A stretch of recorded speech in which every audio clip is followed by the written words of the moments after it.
புயலால் பாதிக்கப்பட்ட ராயபுரம், ஆர்கே நகர் உள்ளிட்ட பகுதி மக்களுக்கான நிவாரணப் பொருட்களுடன் செல்லும் வாகனங்களை கொடியசைத்து அனுப்பிய பிறகு அமைச்சர் உதயநிதி ஸ்டாலின் செய்தியாளரை சந்தித்தார். அந்த காட்சிகளை காணலாம்.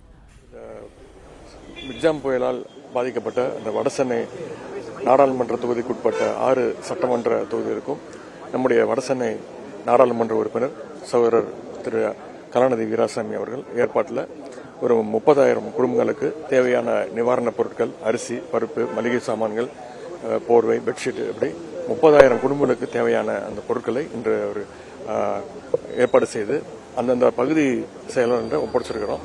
அவங்க இன்றையும் நாளையும் அதை பொதுமக்கள்கிட்ட கொண்டு போய் சேர்ப்பாங்க. இது ஒருங்கிணைந்திருக்கக்கூடிய நம்முடைய அமைச்சர் அண்ணன் சேகர்பாபு அவர்களுக்கும் வந்திருக்கக்கூடிய அனைத்து சட்டமன்ற உறுப்பினர்கள், அணுகத்துறை சகோதரி மேயர் அவர்கள் அனைவரும் இந்த நிகழ்ச்சியை ஒருங்கிணைச்சிருக்கிறாங்க. ஏன்னா இந்த நேரத்தில் நம்முடைய நாடாளுமன்ற உறுப்பினர் கலாநிதி வீராசாமி அவர்களுக்கும், அமைச்சர் அவர்களுக்கும், சட்டமன்ற உறுப்பினர்களுக்கும், மக்கள் பிரதிநிதிகளுக்கும், பகுதி கழக செயலாளர்களுக்கும் என்னுடைய நன்றியை நான் தெரிவிச்சுக்கிறேன்.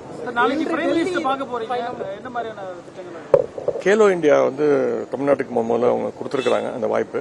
வர்ற 19ஆம் தேதி அங்கே இந்த நிகழ்ச்சி ஆரம்பிக்க போது 19லேருந்து 31 வரைக்கும் அதற்கான அழைப்புதழ் கொடுக்கறதுக்காக ஒன்றிய பிரதமரை சந்திக்கிறதுக்காக போறேன்.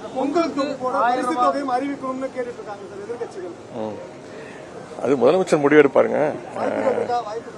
முதலமைச்சர் தான் முடிவெடுப்பாரு.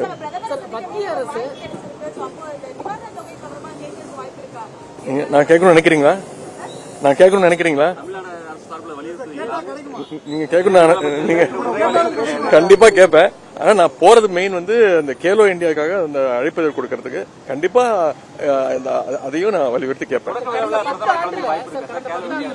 அழைப்புதல் கொடுக்க போறேன். அது கலந்துக்கிறதும் கலந்துக்காததும் அவருடைய விருப்பம்.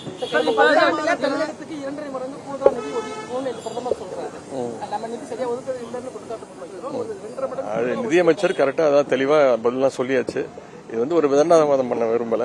நம்ம இப்ப நிதியமைச்சர் பாத்துட்டு போயிருக்காங்க. அவங்களும் விரைவில் நிதி ஒதுக்குவாங்க நம்புறோம். இளைஞரணி மாநாடு எப்போ சார்? அது தலைவர் அறிவிப்பாங்க. ஒரு 2 நாள்ல பொதுச் செயலாளர் தலைவரோட முடிவு பண்ணி ஒரு 2-3 டேஸ் அறிவிச்சிருவாங்க. ஜனவரி எண்டுக்குள்ள நடக்கும். நீங்க என்னெல்லாம் சொல்றீங்களோ எல்லாத்தையும் இப்ப சொல்றேன்.